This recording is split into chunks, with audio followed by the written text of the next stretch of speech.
स्वागत है साथियों। आज काफ़ी गंभीर विषय पर हम चर्चा करने जा रहे हैं। देश की आज़ादी में हम अधिवक्ता साथियों ने संघर्ष किया है। डॉक्टर भीमराव अंबेडकर के रूप में, जवाहरलाल नेहरू के रूप में, गांधी जी के रूप में कम से कम सैकड़ों लोग हैं। हम बुद्धिजीवी समाज के लोग काफ़ी चिंतित हैं और असुरक्षित हैं, क्योंकि एमपी, एमएलए, विधान परिषद का सदस्य, विधानसभा का सदस्य बनने के लिए योग्यता निरक्षर है, अनपढ़ है। एक अक्षर भी पढ़ा नहीं व्यक्ति, वो भी एमपी, एमएलए हो सकता है। योग्यता नहीं। जिस देश में योग्यता की, पहचान की, विद्वता की कद्र न हो तो मजबूर होकर के सारी दुनिया को हमको अपनी बात रखनी पड़ रही है। भाइयों, एलएलबी करने वाला व्यक्ति, डबल ग्रेजुएशन करने वाला व्यक्ति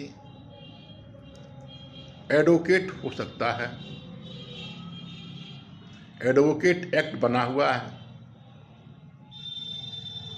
हम भारत सरकार से, सुप्रीम कोर्ट से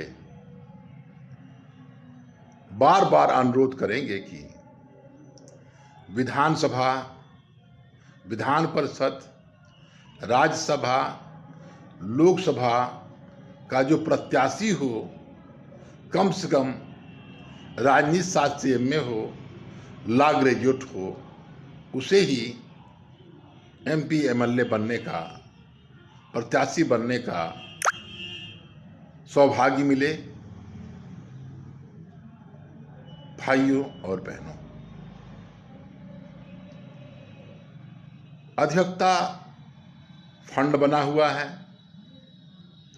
अधिवक्ता टिकट से उत्तर प्रदेश सरकार में पहले 4 अरब था, अब ब्याज बढ़ते बढ़ते 8 अरब के लगभग अधिवक्ता टिकट फंड हो चुका है।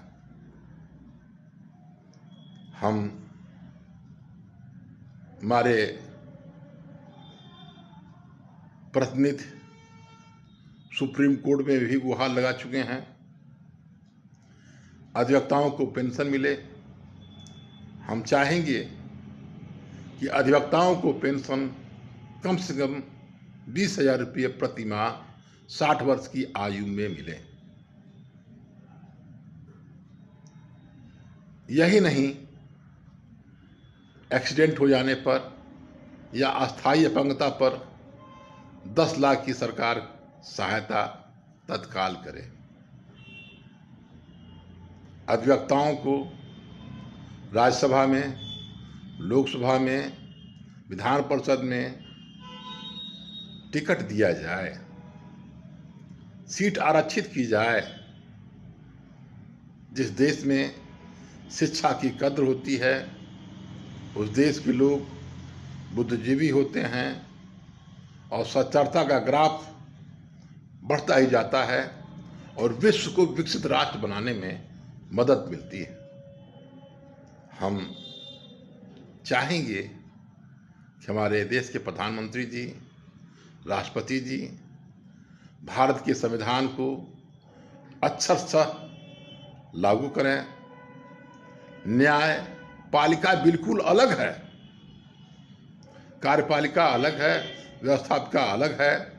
न्यायपालिका पर शासन प्रशासन का नियंत्रण न हो, सीधे सुप्रीम कोर्ट से न्यायपालिका, नायब तहसीलदार स्तर तक जो कोर्टें चलती हैं उस पर नियंत्रण हो। वादी का सिद्धांत, वादी को सुनो सिद्धांत का अनुपालन हो, न्याय के सिद्धांत का अनुपालन हो।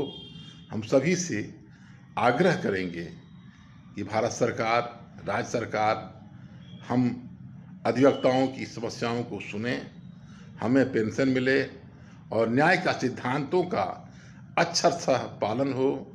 अनावश्यक न्यायपालिका पर दबाव डाल करके न्याय की जो गरिमा है, न्याय चला निर्धन से मिलने की जो परिभाषा है, न्याय को सुलभ बनाइए और न्याय दीजिए, ये सिद्धांत पर अमल हो। हम आपसे आग्रह करेंगे कि आपको यह वीडियो अच्छा लगे तो आप अधिक से अधिक शेयर करिएगा। धन्यवाद।